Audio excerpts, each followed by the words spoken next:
শ্রীধাম চ্যানেলে সকলকে স্বাগত আরও একটা নতুন ভিডিওর সঙ্গে। আমরা জয়পুরে এসেছি, প্রথমে দর্শন করেছি শ্রী গোবিন্দদেবজিউকে, আর তারপরে দর্শন করলাম গৌরাঙ্গ মহাপ্রভুকে। আগের এই যে দুটো ব্লগ যারা দেখেননি তারা এই চ্যানেলে গিয়েই সেটা দেখে নিতে পারেন।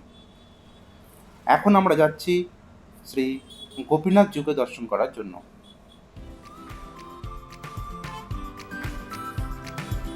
গৌরাঙ্গ মহাপ্রভুর মন্দির থেকে বেরিয়ে বাম হাত দিয়ে আসলেই পড়বে এই বড় পার্কিংটা। এই পার্কিংটাকে ছাড়িয়েই যেতে হবে শ্রী গোপীনাথজিউর মন্দির।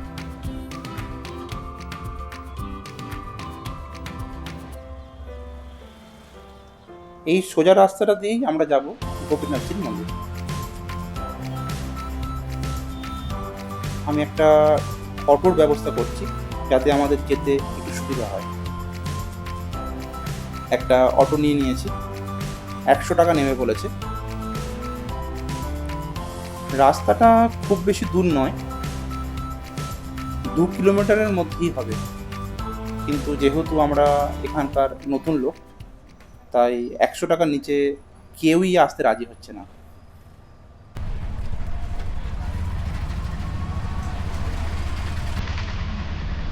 আমরা প্রায় এসেই গেছি গোবিন্দদেবজির মন্দিরে, এবার নেমে পড়ব।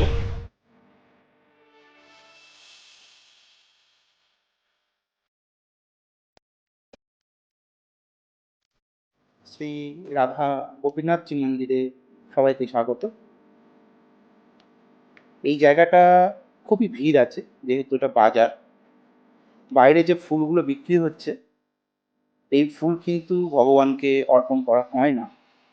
বাইরের কোনো রকম মিষ্টি বা ফুল ভগবানকে অর্পণ করা হয় না।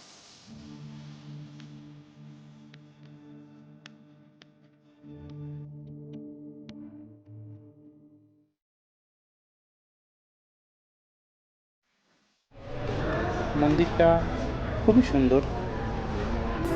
চারিদিকটা দেখে আগেকার দিনের কথা মনে পড়ে যাচ্ছে।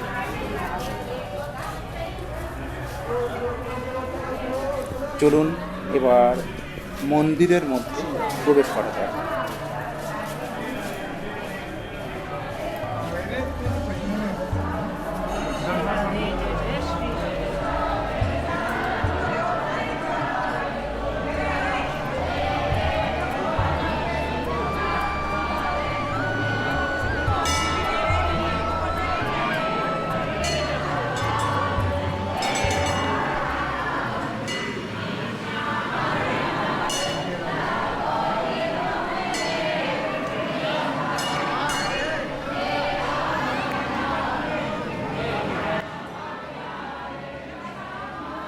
মন্দিরটা দেখতে অসাধারণ, খুবই সুন্দর, দেখে মন মুগ্ধ হয়ে গেল।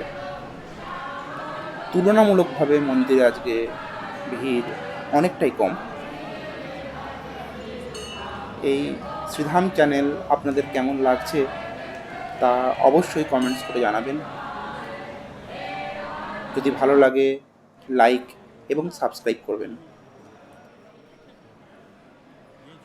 এখানে ভগবানের প্রসাদ পাওয়া যাচ্ছে, চাইলে আপনারাও নিতে পারেন। এর স্বাদ কিন্তু খুব সুন্দর।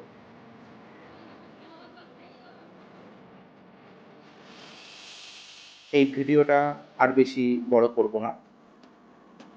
দেখা হচ্ছে আরও একটা নতুন ভিডিওর সঙ্গে। সকলে বলুন রাধা গোপীনাথ জিউ কি জয় হো।